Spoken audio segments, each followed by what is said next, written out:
now we'll check out the adrenergic receptors. Adrenergic receptors. So as we have studied previously in the cholinergic system that we have muscarinic and nicotinic receptor, similarly in the sympathetic nervous system also we have got two types of receptors. The first one is the alpha receptor and the second one is beta receptors. Alpha receptors are of two types, that is alpha 1 and alpha 2, whereas beta receptors are of three types. Obviously you might be knowing the counting: beta 1, beta 2, and the last one is the modified form of beta 1, also known as the beta 3 receptors. Okay, so first of all we'll see about the alpha, that is alpha 1 receptor. The main areas where alpha 1 receptor is present is, first of all, it is present in your blood vessels. In the blood vessel it will produce vasoconstriction. The second area where alpha 1 receptor is expected is in eyes. In eyes it is mainly present in the radial muscle of iris, also known as the dilator pupillae, where it produces mydriasis. Mydriasis means it increases the size of your pupil, or you can say it produces pupillar dilation. And another area where you can expect alpha 1 receptor is in the prostatic urethra. Prostatic urethra, and where the activation of alpha 1 receptor will produce a decrease in the outflow of urine. Okay, so it is also alpha 1 receptor is also present in various other areas also, but typically you should remember the three important areas, that is on the blood vessels, eye, and on the prostatic urethra. In our future lecture where we will be discussing about the actions produced when sympathetic nervous system gets activated, there you can see where exactly alpha 1 receptor are present in various areas. But for now, just remember, it is present in the blood vessels where it produces vasoconstriction. It is present in the eyes where it produces mydriasis, and it is also present in the prostatic urethra where it reduces the urine outflow. Next, coming to alpha 2 receptor. Alpha 2 receptor is present prejunctionally.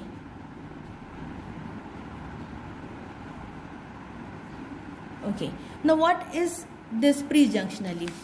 Suppose this is your first neuron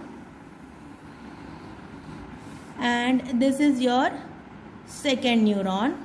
Okay, this space is synapse. This is pre-synaptic membrane, this one is the post-synaptic membrane, and this center part is your synapse. So what actually you expect from the presynaptic, or you can say presynaptic neuron? A neurotransmitter should be releasing, and this neurotransmitter will be acting on the receptor which is mainly present post-synaptic neuron, or you can say on the post-synaptic membrane. Okay, but there are some receptor which is present over here in the presynaptic neuron only. So such a receptor is known as prejunctional receptor. Prejunctional receptor.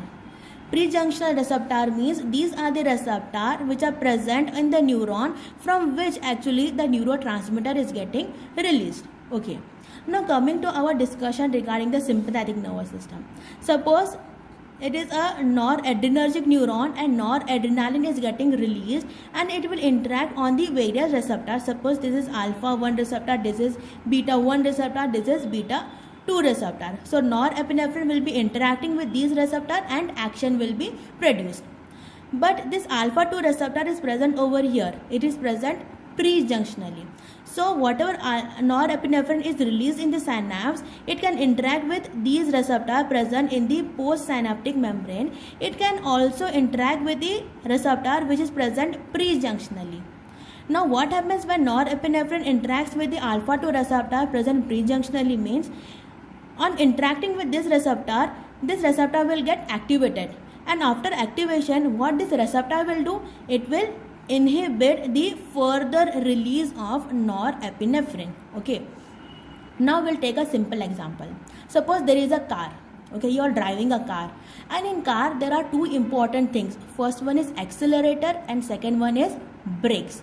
When norepinephrine interacts with these postsynaptic receptor, it acts as acceleration. Okay, more and more norepinephrine getting released, it is interacting and getting used, and then again more and more is getting released. Okay, but when this norepinephrine interacts with alpha 2 receptor, it acts as brakes. Brakes means when you apply a brake, the movement of the car stops. Okay, when you apply accelerator, the car will be moving. But when you apply brake, alpha 2 is a kind of brake. When you apply brake, the release stops. The car stops. That means the release of the norepinephrine stops. So this is the role of this alpha 2 receptor. Okay. So where alpha 2 receptor is present, it is present prejunctionally. And whenever any catecholamine like your norepinephrine, in this case, when it interacts with the prejunctional alpha 2 receptor, it will inhibit the release of your norepinephrine. Okay. So this is regarding the alpha receptor, which is two types, alpha 1 and alpha 2. Alpha 1 is basically present in your blood vessels, eye and prostatic urethra, whereas alpha 2 is mainly present prejunctionally. Okay. Now we'll jump to beta receptors. Beta receptors are of three types, beta 1 and beta 2, and this beta 3 is a kind of modified form of beta 1 receptor. So this beta 3 receptor is mainly present in your adipose tissue.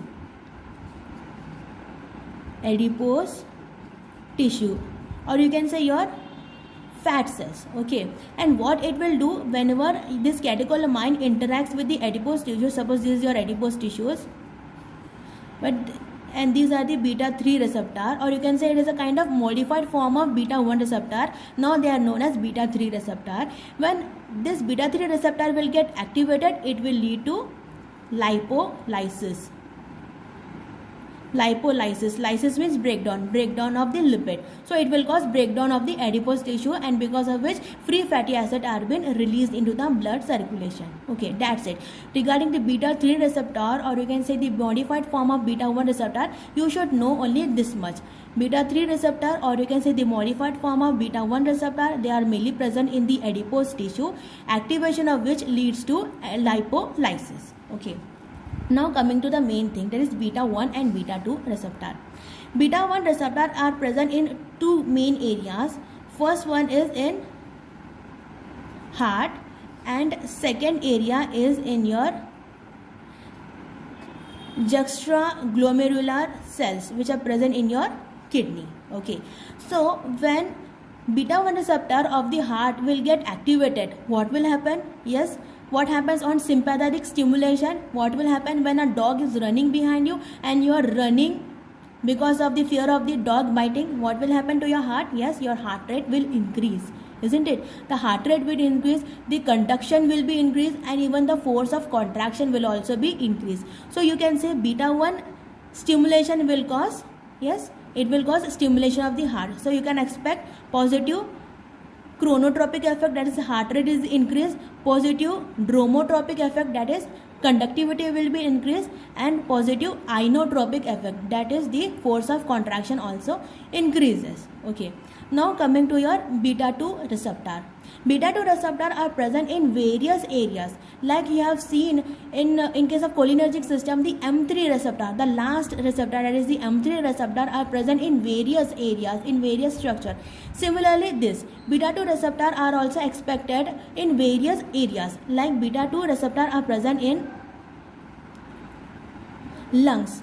Okay, in lungs it produces bronchodilation. These are also present in your gastrointestinal tract. In the gastrointestinal tract, it will reduce the GI motility. These are also present in the various glands, and in glands it will reduce the glandular secretion. Beta 2 receptor are also present in your bladder, where it reduces the urine outflow. These are also present in uterus. The action on the uterus depends upon the state of the uterus. Like if it is a kind of non-pregnant uterus, it will produce contraction, but if it is a kind of pregnant uterus, it will cause relaxation. Okay. Next, these are also present in your skeletal muscle, because of which there will be tremors produced. So whenever any dog is behind you or any teacher calls you for viva, you will be shivering because of this sympathetic activation. This skeletal muscle will produce tremors. Okay, and these are also present in the blood vessels. In blood vessels it will produce vasodilation. These are also present in the liver, where it produces the synthesis of glucose, like glycogen is converted into glucose, and even the non-carbohydrate source is converted into glucose, or you can say glycogenolysis and gluconeogenesis are being done. Some metabolic actions are being seen in the liver. Okay, now at this point I need to make one thing clear. See, as you can see over here, beta 2 receptors are present on the blood vessels where it produces vasodilation. But alpha 1 receptors are also present in the blood vessels where it produces vasoconstriction. So what can you expect whenever the sympathetic nervous system gets activated? Whether the blood vessels should undergo constriction or dilation. Blood vessels are a bit confused over here. So not blood vessels, but you people are a bit confused over here. See, for reducing the confusion, there is a simple way of understanding. You might be knowing A, B, C, D, I guess. So A, B, C, D, and you people might be knowing numbering also. 1, 2. The next thing is you need to make arrows. Okay, so alpha 1 receptor will produce constriction, or you can say vasoconstriction, whereas beta 2 will produce vasodilation. Okay, now whenever the sympathetic nervous system gets activated, what will happen to the blood vessels? The blood vessels that contains large number of alpha 1 receptor will get constricted, and the blood vessels that have large number of beta 2 receptor will undergo vasodilation. Okay, so this thing has been sorted. Now another question arises that actually which blood vessels contains alpha 1 receptor and which blood vessels contains beta 2 receptor? Now see what happens whenever any dog is running behind you and you will be running out. Okay, you are running really very fast. So what is required for running? Yes, your skeletal muscles. So for running you require skeletal muscles. And for running, what skeletal muscle require? Yes, the skeletal muscle require a good oxygen supply and a good glucose supply. Okay, so how the skeletal muscle will get oxygen and glucose supply? Yes, via the blood circulation. So this skeletal muscle, your skeletal muscles should get a good blood supply. So how can it get a blood supply? When the blood vessels are dilated, large amount of blood can be accommodated in these dilated blood vessels, and same has been supplied to the skeletal muscle. Okay, so that means the blood vessels which are supplying to the skeletal muscle should contains beta 2 receptor. Okay, now another thing, now it should get a good blood supply. So what should be working too much? Yes, your heart. Okay, so your heart should be working properly. Only after that it can pump very fast. So the blood vessels supplying to your heart, or you can see your coronary artery. On the coronary artery also there should be a kind of vasodilation.